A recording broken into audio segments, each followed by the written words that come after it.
Vladimir Putin ने हमारे इस ग्लोबल एक्सक्लूसिव इंटरव्यू में यूक्रेन युद्ध को लेकर क्या कहा है, आइए आपको वो भी सुनाते हैं। वाकई रूस और यूक्रेन के बीच में शांति होनी है, युद्ध खत्म होना है, तो एक समझौते की तरफ बढ़ना होगा। आपकी नजर में क्या वो बिंदु है जिन पर सहमति बन जाएगी, या जहां पर यूक्रेन मान जाएगा तब ये युद्ध समाप्त होगा? मतलब आपकी नजर में रशिया के लिए विजय क्या है, जीत क्या है? नहीं, पर इससे पहले आपने कहा भी है कि आप और मैं आपको कोट कर रही हूं, आपने ये कहा है कि जब तक ऐसे तमाम क्षेत्र जहां पर अब रूस का वर्चस्व है, वहां से कीव की सेना यानी यूक्रेन की सेना पीछे नहीं हट जाती है पूरी तरह से, तब तक युद्ध समाप्त नहीं होगा। क्या है इसका अर्थ? कौन से वो इलाके हैं सर जहां पर आप रूस का वर्चस्व चाहते हैं, उसका डोमिनेंस चाहते हैं और मानते हैं कि अब वो यूक्रेन का हिस्सा नहीं होकर रूस का हिस्सा बन जाए?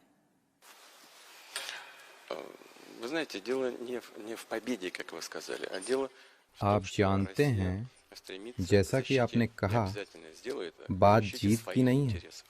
बात इस बात की है कि रूस अपनी रक्षा कर रहा है और करता हैगा। हमारे हितों की और उन लोगों की जो वहाँ रहते हैं, ये हमारी परंपरागत मूल्य, रूसी भाषा और संस्कृति की रक्षा की बात है। साथ ही ये धर्म और आस्था की भी रक्षा है, जो सदियों से उन क्षेत्रों में मौजूद रही है। आप जानते हैं कि यूक्रेन में रूसी ऑर्थोडॉक्स चर्च को लगभग प्रतिबंधित कर दिया गया है। चर्चों में जबरन कब्जा किया गया और लोगों को वहां से निकाल दिया गया। मैं तो यहाँ रूसी भाषा पर प्रतिबंध की बात भी नहीं कर रहा। ये एक जटिल और व्यापक मुद्दों का समूह है। मैं आपको एक बार फिर याद दिलाना चाहता हूँ कि हम युद्ध शुरू करने वालों में से नहीं थे। पश्चिम ने यूक्रेन के साथ मिली भगत की और वहां तख्ता पलट को अंजाम दिया, और उसके बाद यूक्रेन में घटनाएं हुई, खासकर दक्षिण पूर्व में और फिर डोनबास में। ये चर्चा में भी नहीं है। 8 साल, पूरे 8 साल हम शांतिपूर्ण तरीकों से इस मुद्दे को सुलझाने की कोशिश कर रहे थे। हमने इसे मिन्स्क समझौतों में शांतिपूर्ण सेटलमेंट के रूप में दर्ज किया, इस उम्मीद में कि इसे शांतिपूर्ण तरीके से हल किया जा सकेगा। बाद में हमें पता चला कि जो पश्चिमी नेता ये सार्वजनिक रूप से कहते थे, उन्होंने कभी भी मिन्स्क समझौतों को पूरा करने का इरादा नहीं रखा था।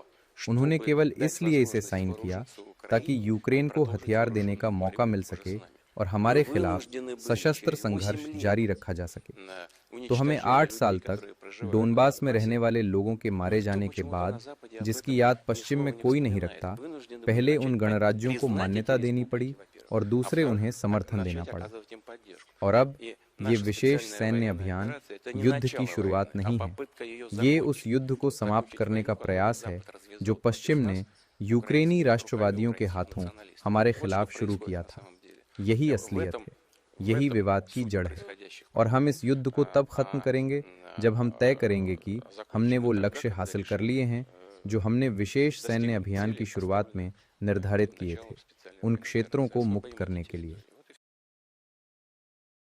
जनरल दयाल, आपने पुतिन की ये बात सुनी होगी और ये एकदम से बिल्कुल अलग एक बात है, एक पर्सपेक्टिव है, क्योंकि दयाल सर, जनरल दयाल, आपने रूस में काम किया है, मॉस्को में रहे हैं, बहुत अच्छी तरह से आपने देखा समझा है। मैं चाहूँगा कि इस पर एक टिप्पणी आप ज़रूर करें, लेकिन हमारे साथी संदीप उन्नीथन, हमारे इंडिया टुडे के कंसल्टिंग एडिटर, भी हमारे साथ जुड़ चुके हैं।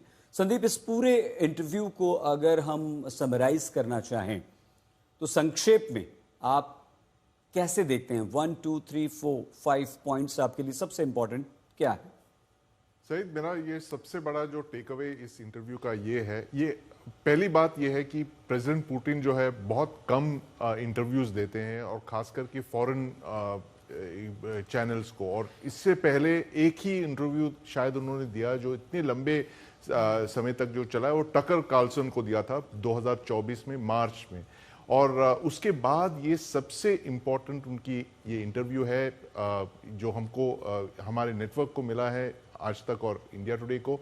और उसमें मेरा सबसे बड़ा जो टेक अवे ये है कि रशिया को हमेशा माना जाता है कि यूरोप में भी है और एशिया में भी है। ये एक बहुत ही एक विशाल एक देश है, एक राष्ट्र है जो 2 कॉन्टिनेंट्स पे इसकी स्प्रेड है। लेकिन रशिया यूक्रेन युद्ध के बाद ऐसा हमें साफ दिखाई दे रहा है कि अब जो है 21वीं सदी की सबसे बड़ी जो जियोपॉलिटिकल शिफ्ट ये है कि रशिया जो है यूरोप को छोड़ के अब एशिया की तरफ आ गया है और चाइना और इंडिया की तरफ वो आ रहा है।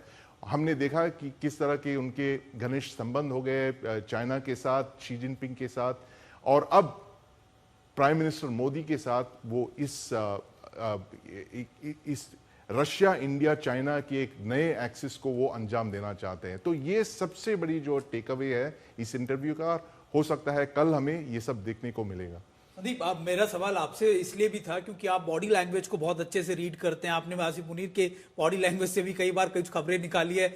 हमेशा से एक कह सकते हैं आपकी एक अनउलझी कहानी सी लगती है, खासतौर पे व्लादिमीर पुतिन की बॉडी लैंग्वेज हो, उनका व्यक्तित्व हो। इस इंटरव्यू में उन्होंने तमाम सवालों का जवाब तो दिया ही, उनके व्यक्तित्व की कई चीजें सामने भी निकल कर आई, खासतौर पर वो कैसे रहे, कैसे उन्होंने KGB के बाद आगे का काम किया। उन्होंने कहा कि मैं आगे बढ़कर देखता हूं, उन्होंने कई महत्वपूर्ण बातें की। आप इसको कैसे डिकोड करेंगे, आप इसको कैसे समझेंगे? देखिए, व्लादिमीर पुतिन इस समय ऐसे नेता के तौर पर जाने जा रहे हैं। देखिए सुमित, उनकी जो बॉडी लैंग्वेज अगर आप देखोगे तो बहुत ही रिलैक्स थे, बहुत ही कॉन्फिडेंट थे। कोई तनाव, कोई टेंशन उनके शरीर पे या उनके चेहरे पे दिखाई नहीं दे रहा था। वो बड़े रिलैक्स्ड तरीके से सारे जो जवाब थे वो फ्रंट फुट पे ले रहे थे और उन्हें जरा भी कोई संकोच नहीं आ रहा था जो भी वो कह रहे थे अंजना और गीता को, और बड़े कॉन्फिडेंस से उन्होंने सारे सवालों का जवाब दिया। बिल्कुल नहीं हिचकिचाए, एक बार भी उन्होंने स्टॉप नहीं किया या अपने आप को करेक्ट नहीं किया, करेक्ट करने की कोशिश भी नहीं की। तो एकदम कॉन्फिडेंस से वो आ रहे, क्योंकि मुझे लगता है जो अभी जो मिलिट्री सिचुएशन है यूक्रेन के बैटल फील्ड पे, और सुमित आप वहां जा चुके हैं, दोनों साइड की लड़ाई आपने कवर किया, आपको पता है ज्यादा कि किस तरह से आज के दौर में 2025 के एंड में रशियन फोर्सेस अभी सारे फ्रंट्स पे एडवांस कर रहे हैं। और एक इस तरह की जो कॉन्फिडेंस है, इस बैटलफील्ड विक्ट्रीज की जो कॉन्फिडेंस है, उनके चेहरे पे दिखता है, उनकी बॉडी लैंग्वेज पे हमें दिखने को मिलता है।